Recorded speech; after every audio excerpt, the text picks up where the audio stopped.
पट्टी मुगलों की हुकूमत तो तकरीबन 300 साल पहले राजपूत पट्टी कबीले ने आबाद किया है। इस वजह तो इनका नाम चक पट्टी है। दुल्ला पट्टी के भतीजे दैम पट्टी के 7 पुत्र आए। दिलावर खान, सर बुलंद, इज्जत खान, मुहब्बत खान, अजीज खान, कुशाल और अथीम खान है। इन्हां विचों सर बुलंद की औलाद विचों आलम खान है जै ये पिंड वसाया है। मुगलों की हुकूमत तक पट्टियां दा इस पिंड ते असरो सरूख रहे। रणजीत सिंह दियां फौजां जदों इस इलाके ते हमला कीता है, चक पट्टी दे पट्टियां ने बगैर लड़ाई तो सिखां दी गुलामी करन लग पए ने। उल्टा उन्हां दी ताबेदारी कीती। रणजीत सिंह दे दौर विच राजा गुलाब सिख दे हिस्से विच यह पिंड आया है।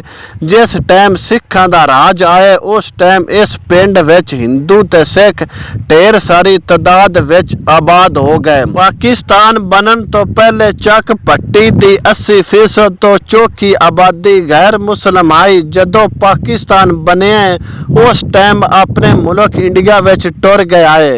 उन्हां दियां थावां ते मुसलमान माजर आके वसन लग पे ने। अंग्रेज़ां दी हुकूमत विच इत्थों दा सोना शाह नामी खतरी अपनी मालदारी दी वजह तो इलाके दे विच मनिया परवनिया सी। इलाके दे विच किसे नूं कोई लोड़ हुंदी आई इस खतरी कोलों अपनी लोड़ पूरी कर लैंदे आए। होर भी 2 खतरी अंबर ते दित अमीर आए। उन्हां दोवें 1868 दे विच हुकूमत नूं टैक्स भी देंदे आए। 1868 दे विच दरिया चनाब दे नेड़े पिंडां आली जमीन दरिया दे विच डिगण दे हवाले नाल एक सरकारी इजलास भी जलालपुर भट्टियां विच होया सी, जिंदे विच चक पट्टी दा मुहम्मद खान वालद हसन खान पट्टी भी शामिल आया। उनते मुआहदे ते 10 खत भी कीते है। 1881 दी मरदमशुमारी विच चक पट्टी दी आबादी 2470 बीबियां ते बंदे आए। 496 घरां विच रहिंदे पे आए। उस टाइम चक पट्टी विच 56 हट्टियां ते एक गोर मक्खी स्कूल भी आया।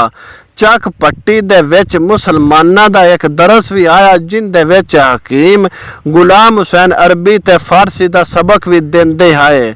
1868 विच चक पट्टी विच चौकी भी बनी आई। पाकिस्तान बनन तो पहले मुसलमानां दियां बरादरियां विचों पट्टी, डार, चद्दड़, तारड़, जोया ते गोंदल भी वसदे आए। इन्हां विचों डारां दी आबादी चौखी आई। 1947 दे इत्थों दे हिंदू इंडिया विच टुर गए। उन्हां दियां थावां ते राजपूत, अराई ते मलाह मुसलमान हिजरत करके चक पट्टी विच वसन लग पे ने। 1947 विच चक पट्टी दी सारी जमीन ते 32 कुएं आए। 32 कुआं ते तकरीबन 600 किला थां आबाद आई। 200 किला दरिया दे पानी नाल आबाद आई। 1957 विच चक पट्टी दे विच पहला डीजल तेल वाला इंजन ट्यूबवैल लगा आया। चक पट्टी दा रकबा 457 किले ने। इस रकबे विच ठट्टा गोंदला, ठट्टा गज्जू, डेरा बक्सी का, डेरा चदड़ा, चाह चौरा, बाबू का डेरा शामिल ने। इन्हां इत्थों दी आबादी 6877 बंदे ते बीबियां ने, जेड़े 1086 घरां विच रहिंदे पे ने। 13 मसीतां ते एक इमाम बारगाह है।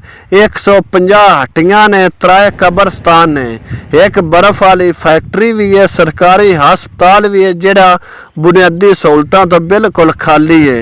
टेलीफोनां दे टावर ने ते कुड़ियां दा ते छोरां दा एक हाई स्कूल भी है। हाजी मुहम्मद तैयब जहांगीर पट्टी, जफर तारड़, हनीफ खान राजपूत, जहांगीर फुल्लरवन, राना सईद और मारे अनवर के डेरे मौजूद ने।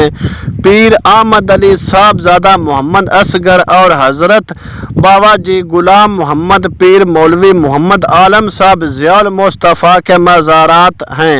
माजी विच चौधरी मोहम्मद हनीफ खान नंबरदार अब्दुल हमीद राजपूत जहांगीर पट्टी का शुमार इत्थों के सरकर्दा बंदियां विचों आया। हुण दे दौर विच हाजी मोहम्मद हनीफ साबका नाज़म, मियाँ अमानुल्ला पट्टी साबक यूसी चेयरमैन, अमदाद तारर, रहमत खान तारर, गुलाम महीउद्दीन पट्टी, सरफराज डार, अहमद खान गोंदल इत्थों के नमाया बंदियां विचों शामिल ने। चक पट्टी विच पट्टी चद्दड़, गोंदल डार, सैयद तारड़, टांडे अवान, मोल, राजपूत मला, मियाने माछी, कुमार, लोहार, दरखान, मुस्लिम शेख ते होर भी ढेर सारियां कौमां आबाद ने।